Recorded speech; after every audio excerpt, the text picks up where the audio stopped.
નમસ્કાર ધોરણ 10 ના વિદ્યાર્થીઓ, આપનું સ્વાગત છે આપણી YouTube ચેનલ માસ્ટર ઓફ બોટાદમાં। આજે આપણે અભ્યાસ કરવાનો છે ધોરણ 10 વિષય વિજ્ઞાન ચેપ્ટર નંબર 5। આ ચેપ્ટરનો પહેલો લેક્ચર એટલે કે પ્રસ્તાવના એના વિશે આપણે વિડિયો બનાવેલો છે। ન જોયો હોય તો પહેલા તે જોઈ લેજો અને પછી આ વિડિયો ઉપર આવજો। હવે છેલ્લા લેક્ચરમાં આપણે જૈવિક ક્રિયા વિશે માહિતી લીધી હતી કે જૈવિક ક્રિયા કહેવાય કોને। ફરીથી થોડુંક વાર એનું રિવિઝન કરી લઈએ તો કે સજીવોના અસ્તિત્વને ટકાવી રાખવા માટે કરવી પડતી ક્રિયાને જૈવિક ક્રિયાઓ કહેવામાં આવે છે। એટલે કે કોઈ પણ સજીવ હોય એને પોતાનું જીવન જો ટકાવી રાખવું હોય તો એની માટે વિવિધ ક્રિયાઓ કરવામાં આવે છે। તો આ જે ક્રિયાઓ કરવી પડે છે એ ક્રિયાને શું કહેવાય છે? જૈવિક ક્રિયાઓ। અહીંયા તમે જુઓ તો આપણે છેલ્લા લેક્ચરમાં 4 જૈવિક ક્રિયા વિશે માહિતી લીધી હતી। પહેલું પોષણ, પછી શ્વસન, વહન અને ઉત્સર્જન। એમાં આજે આપણે અભ્યાસ કરવાનો છે પોષણ વિશે કે એક્ઝેક્ટ પોષણ છે શું, પોષણની અંદર આવે શું, પોષણમાં થાય શું, બરોબર? એના વિશે આપણે આજનો લેક્ચર આપણે અભ્યાસ કરવાનો છે, ભણવાનો છે। તો સૌથી પહેલા વિદ્યાર્થી મિત્રો આપણને પ્રશ્ન અહીં થાય કે સાહેબ પોષણ એટલે શું? તો કે અત્યારે હું તમારી સામે બોલી રહ્યો છું, હું તમને સમજાવી રહ્યો છું, હું અહીંયા બોર્ડ ઉપર લખાણ કરી રહ્યો છું, તો ત્યારે મારા શરીરને ઉર્જાની જરૂરિયાત ઊભી થાય છે। તો આ ઉર્જા મળે કેવી રીતના એ પ્રશ્ન થાય।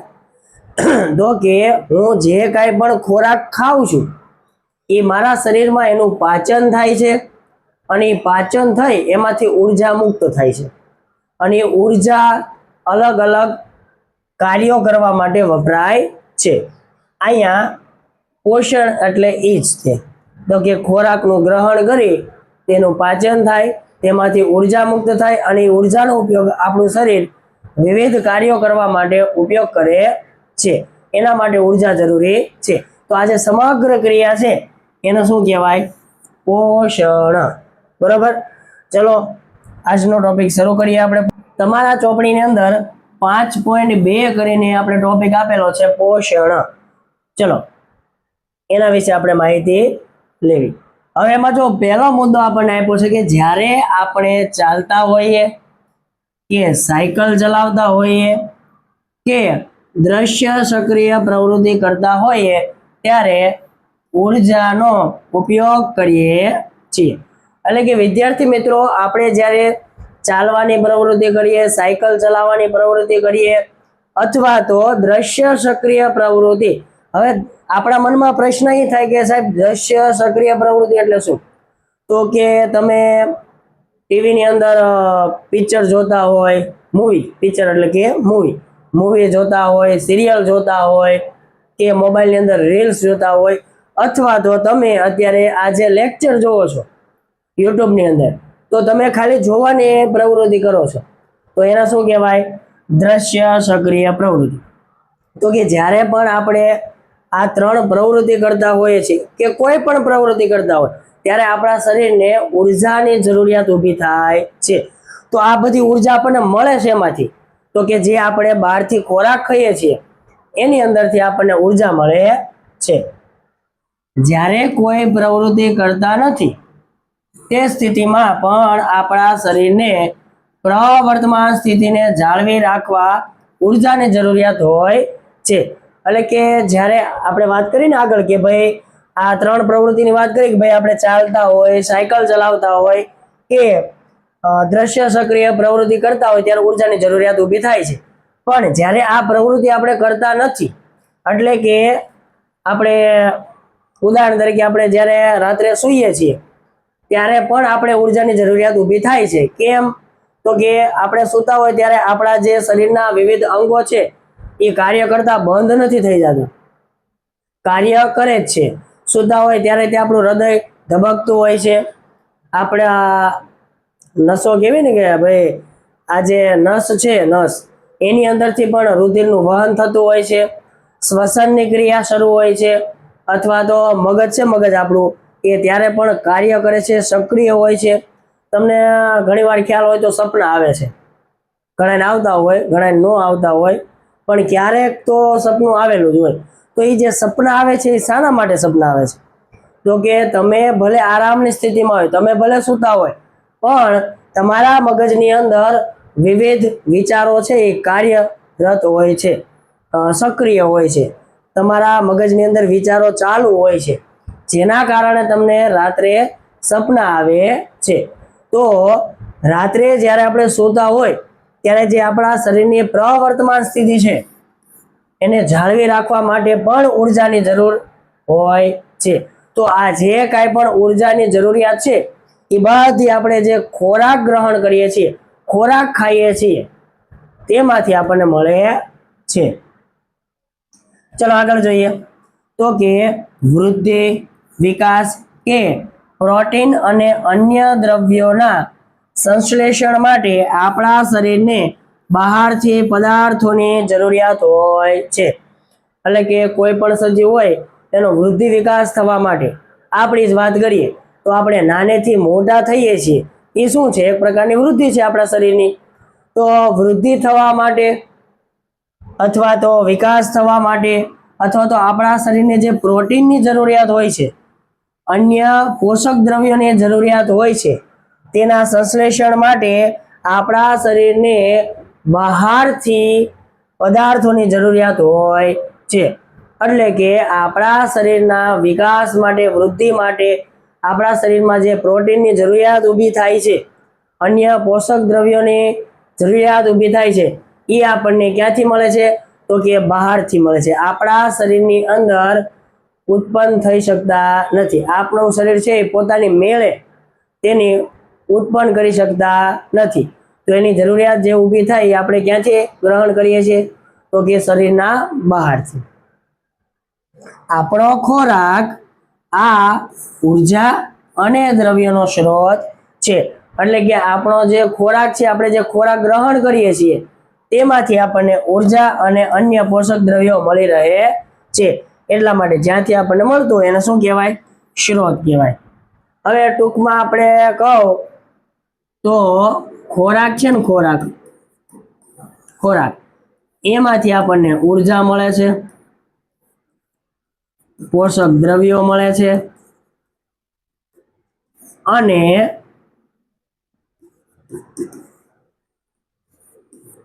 પ્રોટીન પણ મળી રહે છે. ટૂંકમાં આપણા શરીરના અંગોને કાર્યરત રાખવા માટે જે કાંઈ પણ જરૂરિયાત ઊભી થાય છે એ બધી જરૂરિયાત શેમાંથી આપણને મળી રહે છે? ખોરાકમાંથી. એટલા માટે ખોરાક છે, ખોરાક એ ઉર્જાનો સ્ત્રોત છે. બરાબર? ચલો હવે આગળ વધીએ આ ટોપિકમાં.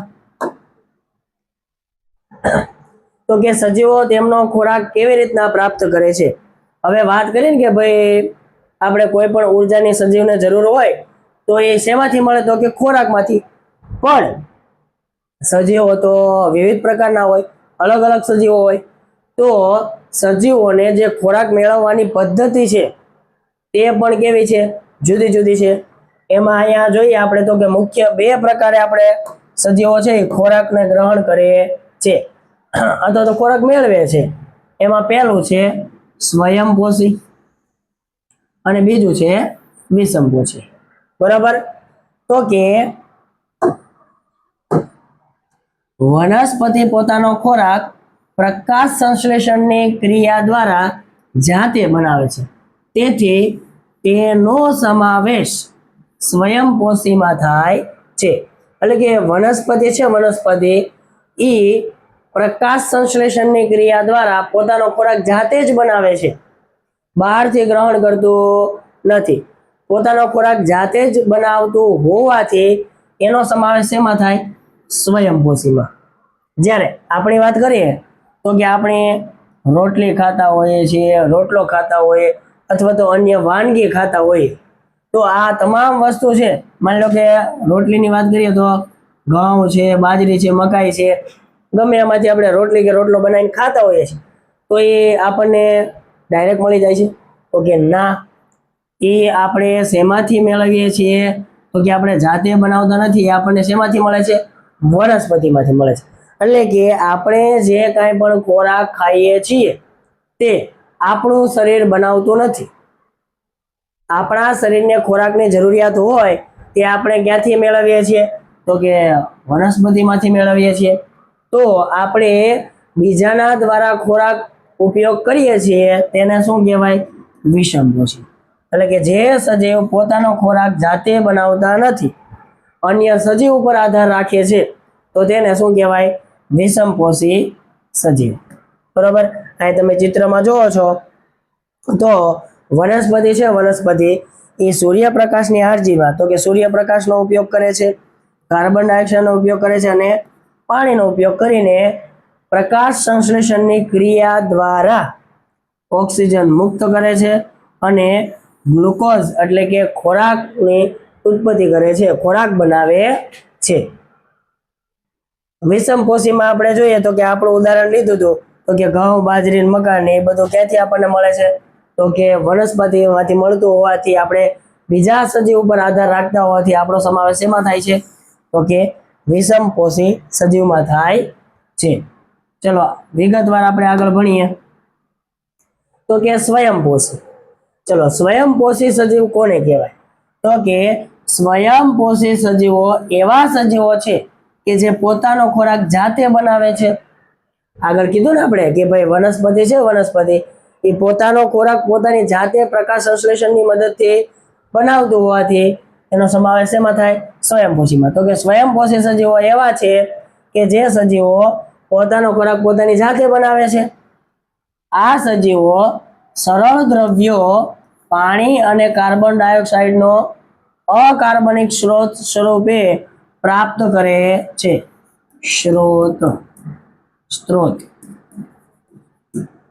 ચલો આ સજીવો છે એટલે કે જે સજીવો પોતાનો ખોરાક પોતાની જાતે બનાવે છે તે સરળ દ્રવ્યો જેવા કે પાણી અને કાર્બન ડાયોક્સાઇડ અકાર્બનિક સ્ત્રોત સ્વરૂપે પ્રાપ્ત કરે છે.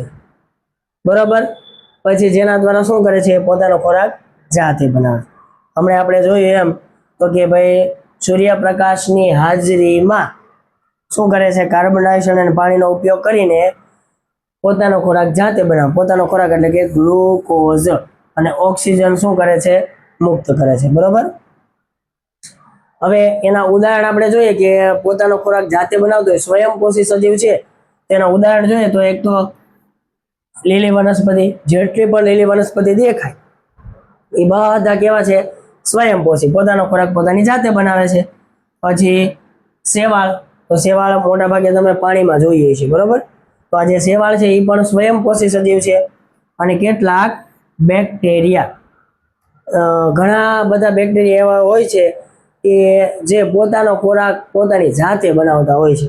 તો એ બેક્ટેરિયાનો સમાવેશ પણ શેમાં થાય? તો કે સ્વયંપોષીની અંદર.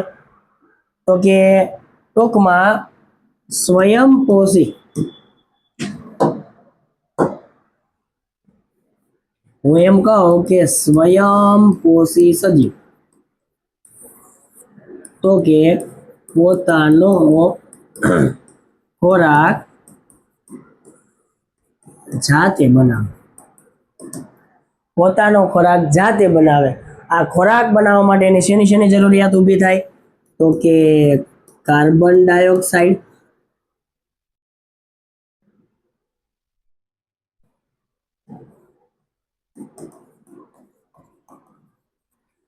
ડાયોક્સાઇડ, પછી પાણી, સૂર્યપ્રકાશ અને જમીનમાં રહેલા ખનિજ દ્રવ્યો.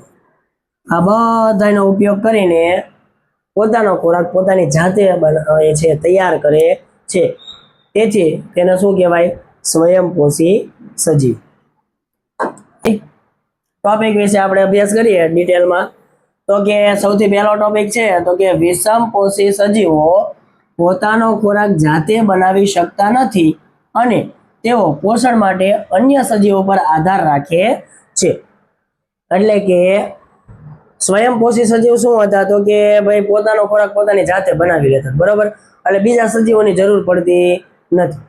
પણ અહીંયા વિષમપોષીમાં છે ને પોષણ માટે અન્ય સજીવો ઉપર આધાર રાખવો પડે. કેમ? તો કે વિષમપોષી સજીવો છે એ પોતાનો ખોરાક પોતાની જાતે બનાવી શકતા નથી. ચલો આગળ જોઈએ. આ સજીવો અન્ય સજીવોમાંથી જટિલ પદાર્થો ખોરાક રૂપે મેળવી તેને સરળ પદાર્થોમાં વિઘટનનો શબ્દ આવે, અહીં આવે રૂપાંતર કરે છે. આ માટે જૈવ ઉદ્દીપકો એટલે કે ઉત્સેચકોનો ઉપયોગ કરે છે. હવે સજીવો છે એ બીજા સજીવો ઉપર આધાર રાખે છે, પણ ડાયરેક્ટ એમાંથી આપણને ઉર્જા મળતી નથી. હવે અહીંયા એક શબ્દ આવ્યો કે જટિલ પદાર્થોનો ખોરાક રૂપે મેળવી અને તેને સરળ પદાર્થોમાં રૂપાંતર કરે છે. એટલે કે વિદ્યાર્થી મિત્રો, કોઈ પણ સજીવ છે જે વિષમપોષી છે તો તે બહારથી જટિલ પદાર્થો પોતાના શરીરમાં ખોરાક સ્વરૂપે ઉપયોગ કરે છે અને તેનું અંદર ઉત્સેચકો એટલે કે ઉદ્દીપકો દ્વારા શું થાય છે, એનું જટિલ પદાર્થોનું સરળ પદાર્થોમાં રૂપાંતરિત થાય છે અને એમાંથી પછી આપણે ઉર્જા મેળવીએ છીએ. તો જટિલ પદાર્થનું આપણે ઉદાહરણ લેવી તો કે આપણું જ ઉદાહરણ લ્યો કે આપણે છે કોઈ પણ ફળ છે કે શાકભાજી છે એનો આપણે જે ઉપયોગ કરીએ છીએ, ઉદાહરણ તરીકે સફરજન આપણે ખાઈએ છીએ, તો જે આપણે સફરજન છે એ અત્યારે આપણે શું છે, જટિલ પદાર્થ છે, પણ આપણે ખાઈને એને અંદર એના અલગ અલગ ઝીણા નાના કણોમાં વિભાજન કરી નાખીએ, રૂપાંતર કરી નાખીએ, એને શું કહેવાય, સરળ પદાર્થ. બરોબર. એ સરળ પદાર્થમાં ફેરવવા માટે શેનો ઉપયોગ થાય છે, તો કે જૈવ ઉદ્દીપકો એટલે કે ઉત્સેચકોનો ઉપયોગ થાય છે. એ આગળ આપણે જે પાચન વિશેનો ટોપિક આવે ત્યારે આપણે અભ્યાસ કરશું કે ઉત્સેચકો કોને કહેવાય. બરાબર. આગળ વધીએ તો કે વિષમપોષીઓનું અસ્તિત્વ ટકાવી રાખવા માટે પ્રત્યક્ષ કે પરોક્ષ રીતે સ્વયંપોષી પર આધારિત છે. હવે જો અહીંયા શું કહે છે, તો કે વિષમપોષી સજીવ છે એને પોતાનું જીવન જો ટકાવી રાખવું હોય તો પ્રત્યક્ષ એટલે કે સીધી રીતે, અને પરોક્ષ તો કે આડકતરી રીતે. હવે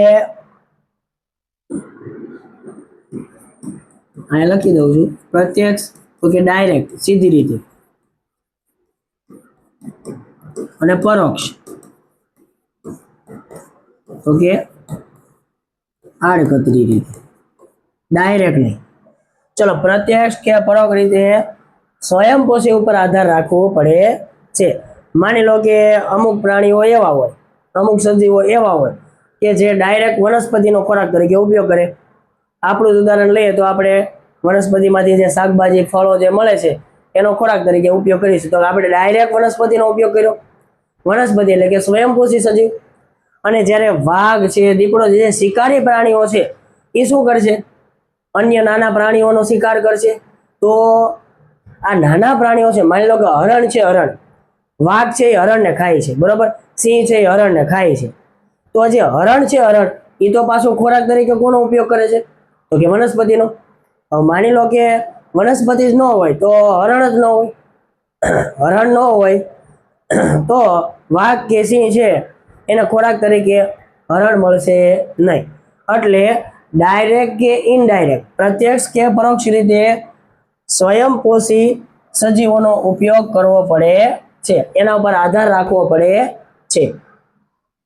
પ્રાણીઓ અને ફૂગ વિષમપોષી છે.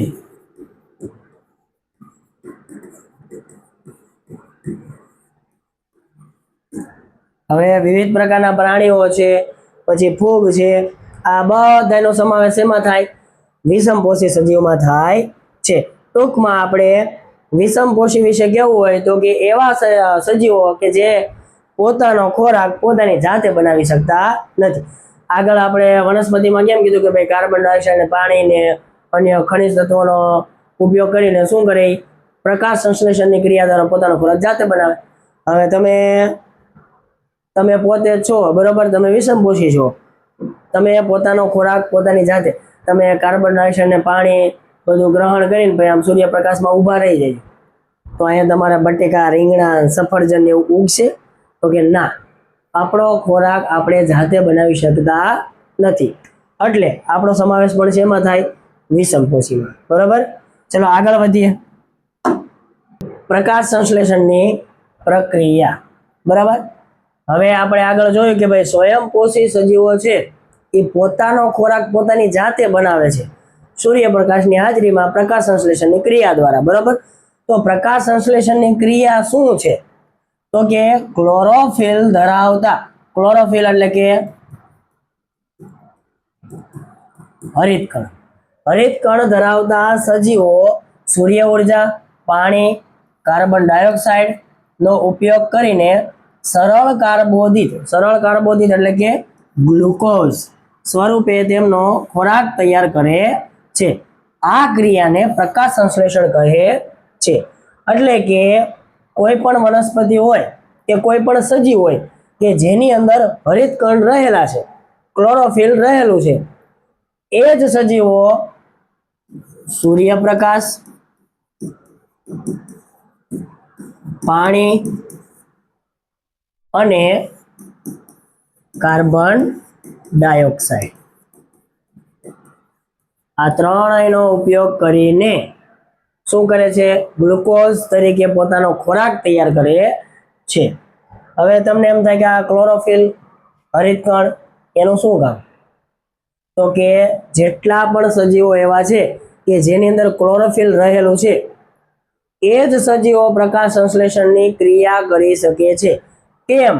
તો કે આ જે હરિતકણ છે, હરિતકણ એ પ્રકાશનું શોષણ કરે છે. શું કરે છે? પ્રકાશ ઉર્જાનું શોષણ કરે છે. સમજાણું? આપણી જેવા જે વિષમપોષી સજીવો છે એની અંદર ક્લોરોફિલ કે હરિતકણ હોતા નથી, જેના લીધે આપણે પ્રકાશ ઉર્જાનું શોષણ કરીને તેની રાસાયણિક ઉર્જામાં ફેરવી શકતા નથી.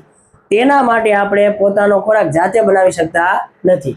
સ્વયંપોષી સજીવમાં ક્લોરોફિલ હોવાથી એ લોકો પ્રકાશ સંશ્લેષણની ક્રિયા કરી શકે છે. ચલો અહીંયા આપણને સમીકરણ આપ્યું છે. સમીકરણ તમારે પાકું કરવાનું છે. પ્રકાશ સંશ્લેષણની ક્રિયાનું સમીકરણ આપ્યું છે કે 6CO2 એટલે કે કાર્બન ડાયોક્સાઇડના 6 અણુઓ H2O 12H2O એટલે કે પાણીના 12 અણુઓ સાથે પ્રક્રિયા કરે છે. સૂર્યપ્રકાશ અને ક્લોરોફિલની હાજરીમાં આ પ્રક્રિયા થવાથી આપણને શું મળે છે? ગ્લુકોઝ મળે છે. ખાસ ગ્લુકોઝનું આપણે સૂત્ર યાદ રાખશું તો કે C6H12O6, C6H12O6 ગ્લુકોઝ. બરાબર. આ ગ્લુકોઝ આપણને ખોરાક તરીકે મળે છે. પછી ઓક્સિજનના 6 અણુઓ મુક્ત થાય છે અને પાણીના પણ 6 અણુઓ મુક્ત થાય છે. ટૂંકમાં હરિતકણ ધરાવતા જે સજીવો છે તે જ પ્રકાશ સંશ્લેષણની ક્રિયા કરી શકે છે અને પ્રકાશ સંશ્લેષણની ક્રિયા કરવા માટે પાણી, કાર્બન ડાયોક્સાઇડ અને સૂર્ય ઉર્જાની જરૂરિયાત ઊભી થાય છે. એક ખાસ સમીકરણ યાદ રાખી લેજો.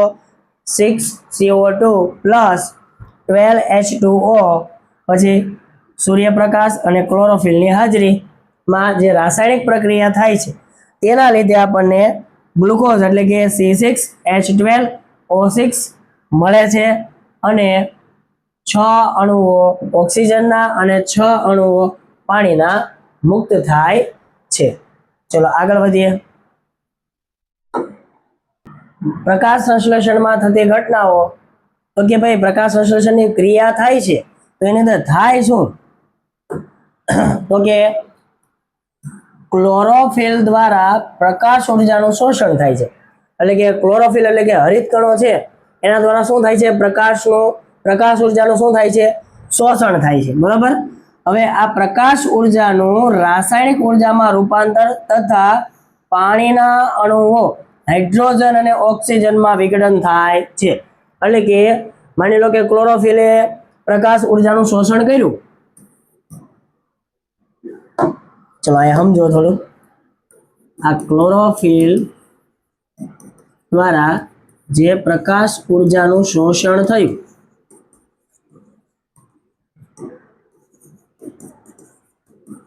હવે એ પ્રકાશ ઉર્જા છે એનું રૂપાંતર શેમાં થઈ જશે તો કે રાસાયણિક ઉર્જામાં શેમાં રાસાયણિક ઉર્જામાં અને આ જે રાસાયણિક ઉર્જામાં રૂપાંતર થાય ત્યારે જે પાણીના અણુઓ એટલે કે H2O આ જે પાણીના અણુઓ છે એનું વિઘટન શેમાં થશે તો કે હાઇડ્રોજન અને ઓક્સિજનમાં થશે પછી જે કાર્બન ડાયોક્સાઇડનું કાર્બોદિતમાં રિડક્શન થાય છે એટલે કે આમાંથી વિઘટન શેમાં થઈ ગયું તો કે ઓક્સિજન અને હાઇડ્રોજનમાં વિઘટન થઈ ગયું પછી જે આ કાર્બન ડાયોક્સાઇડ છે કાર્બન ડાયોક્સાઇડ એનું ગ્લુકોઝમાં રિડક્શન થઈ જશે આવી રીતના વનસ્પતિ પોતાનો ખોરાક પોતાની જાતે પ્રકાશ સંશ્લેષણની ક્રિયા દ્વારા બનાવે છે ખાસ આ એક સૂત્ર એટલે કે સમીકરણ તમે પાકું કરી નાખજો બરાબર કે 6CO2 પ્લસ 12H2O પછી રાસાયણિક પ્રક્રિયા થાય છે 6C6H12O6 વત્તા 6O2 પ્લસ 6H2O અહીંયા આપણો આજનો લેક્ચર પૂરો થાય છે હજી આપણે આ ટોપિકની અંદર આગળ વધવાનું છે પણ વિડીયો ટૂંકા બને એટલે આપણે નાના ટોપિકને કવર કરતા રહીશું જો વિડીયો તમને પસંદ આવ્યો હોય વિડીયોમાં મજા આવી હોય તો વિડીયોને લાઈક કરજો વિડીયોને શેર કરજો અને હજી સુધી જો તમે ચેનલને સબસ્ક્રાઇબ ન કરી હોય તો ચેનલને સબસ્ક્રાઇબ કરી દેજો હવે મળશું આપણે આવતા લેક્ચરમાં ત્યાં સુધી સૌને જય હિન્દ જય ભારત